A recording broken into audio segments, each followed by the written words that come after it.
Ayike mlaleli njengoba uzwa singena kanjalo namuhla singena inkonzweni yebandla lamaNazaretha inkonzo yasekuphakameni sithaske sishone emumva sikulandele kweindala njengoba sikhumbula namhlanje usuku ekwakhothama ngalo inkosi uLonda Shembe unsika yomlilo uyena ke namhlanje ozosipha inkonzo sithathe iphimbo lakhe ayishumayela ekuphakameni bukhoma eqoshwa ngesikhathi esaphila.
Incwadi yamaHubo yeshumi nesishiyagalolunye.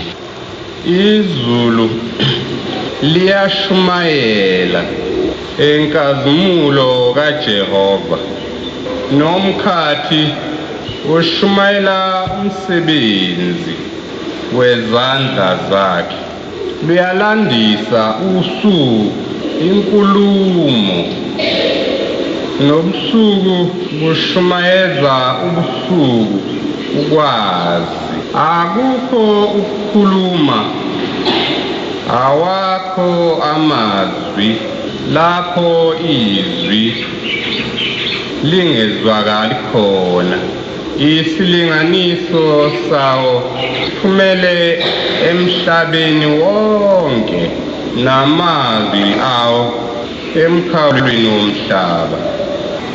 Ulimisele ilanga idokodo kulo, lona linjengomyeni ephuma ekamelweni lakhe, lijabulisa okweqhawe ugijima endleleni yalo.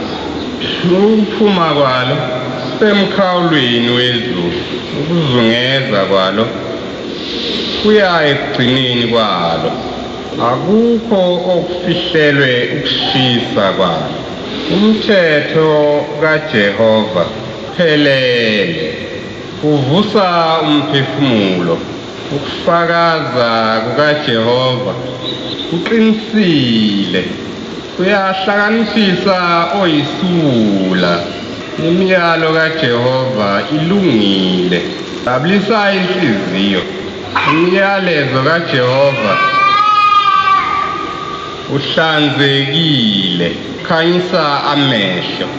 Ukumesaba uJehova uhlanzekile kuze kube phakade. Kuyinto enhle bantwana benkosi yasekuphakameni ukumlalela uNkulunkulu. Nina amaNazaretha ningabantu abanenhlanhla kakhulu, lezi zinto enishunyayezwa ngazo izinto ezishukelwa izinto ezitholakala kanzima kakhulu nina neziphiwe mahhala baningi abantu abakhona emhlabeni abahluphekayo bahluphekela lelizwi likaNkulunkulu wasekuphakamiwe abanye abazi kudla lizolishona iminyaka eminingi abanye bahlale bangakhulumi bethi bazolizwa lelizwi kodwa bangalizwa kodwa nina uNkulunkulu wanipha mahhala kodwa siyofika isikhathi lapho khona lelizwi ebenikade nilizwa mahhala aniselulizwa lo muzi wasekuphakameni uyabaleka amaNazaretha ngesinye isikhathi uyawubona ngesinye isikhathi ungawuboni kodwa uzobalekayo nazo zonke izinto nenizwayo enhliziyweni izinto into ebalekayo isikhathi esiyofika lapho khona niyothi uma nithi uthi uyahlabelela kungavumi uthi uhlabelele uthi umuntu uyasina inhlabathi kuze inyozi babuhlungu kakhulu ukuba niyazi ngabe uNkulunkulu niyambonga ngethuba ngoba kusethubeni lokuthi uNkulunkulu ukuba umuntu angeze ukuthi kuthiwane noma kubhaliwa ngaboni igama engilikhulumayo indaba indlebe ukuthi kukhona ukuthi ufike lapha ekuphakameni ufike ubone izinto zonke nengubo emhlophe uyibone uyithanda nomgidi ubone uthanda ney'nsizwa zasekuphakameni uyibone uyithande ney'ntombi zasekuphakameni uyibone uyithande thande konke kodwa uNkulunkulu angakuphi indlebe ungezwa kungekho ukuthi awuboni ukuthi uphi kodwa indlebe zakho zivaleke ningaboyikhohlwa indaba kaNkosazana uKekana inkosi iyayisuka la ephakameni iye eMkhomazi yayithumele ibandla lonke ukuthi babomhlangabeza ngaleso sikhathi uShembe wayengenayo imoto angazi noma imoto wake waba nayo yini kodwa angizi ukuthi uShembe waba nemoto uma esuka kuShembe ngathi ngisendleleni konke ngathi ngifikelwa yifile uthi ngathi ngibona inkosi eyisingimemeza ithi yezwa mntanami na uthi ngathi baba ngiyezwa uthi wathi angizukufika ngesitimela nibonge ngilinde ebhasini angizukufika ngesitimela nibonge ngilinde ebhasini uthi kwasekubese ngathi umqondo uyabuya ngaphaphama uthi kodwa ngaze ngatshela muntu ngathula sahamba sahlala esiteshini sesitimela sahlala inkosi ayazi yafika uthi kwathi mase kuhwala la sesihamba sesiphindele ekhaya sesifike ekhaya sayifica inkosi sikhona kanti uShembe ufike ngebhasi wafika wehle esitobhini sebhasi wayithwalela yena imithwalo yakhe wahamba wayithempelini mayisefika lapha ethempelini uthi bantu abamaningi ngani kuzongihlangabeza esitobhini sebhasi nabathi baba ubuthi sikuhlangabeza esiteshini uthi uShembe cha ingani ngikhulumile wayesembheka uKekana uthi mntanami awuzwanga yini ngesikhathi ngikhuluma nawe ngithi ubongihlangabeza esitobhini sebhasi na uthi-ke umhlongo ngathi ngisalalele yayisithi inkosi volo uthi yayisisabele inkosazana phakathi kwamakhosazana sethi-ke hlabelele uthi ngithe uma ngimbheka lo volo ngathola ukuthi yena lo inkosi eyayifike nayisinangisibona kahle uthi-ke wayesehlabelela wathi ngiyowela ngijabulile emfuleni wasekhulu ngaphesheya kwawo ngiyoyamukela imana ebhisiweyo ngiyoyifumana khona Nendlela igama lami ngiyolifumana ayesevuleka amehla ukuthi ngase ngibone ukuthi lo muntu lo uNkulunkulu uyena lo obekade engilandile ngempela lenkosazana behamba nayo ngempela nomntuma naye wambona khona la wabona uyena lo nkosazana obehamba kanye nenkulu kuthiwa inhlanhla-ke leyo kuyabanye abantu abakhona lapho ekuPhakameni. Abanye babo sebelele othulini lwenhlabathi yalapho ekuPhakameni, kodwa ngaphakathi kwabo balale bazi ukuthi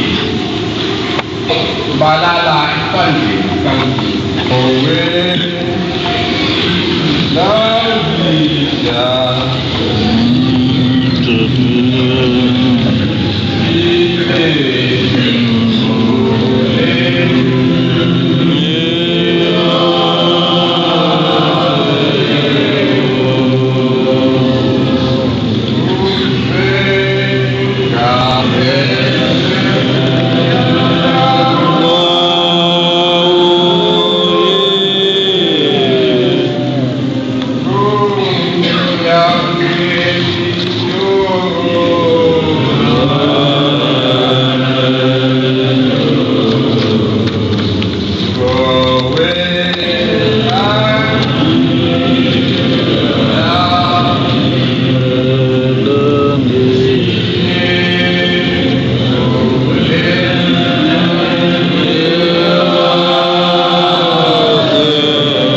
Sibambe kanjalo ke mlaleli wokhozi FM yanamuhla ekseni inkonzo yamaNazaretha, inkonzo ebesiholelwa inkosi uLonda unsika yomlilo Shembe. Inkonzo lena ke eyayiqoshwe bukhoma ngesikhathi ekushumayela ekuPhakameni ngo1984 kuJulayi. Sizophinde ke sikuzwise ezinye inkonzo zakhe njengoba phela lenyanga kuyilapho kuyinyanga akhothama khona silokhu sikhumbula impilo yakhe.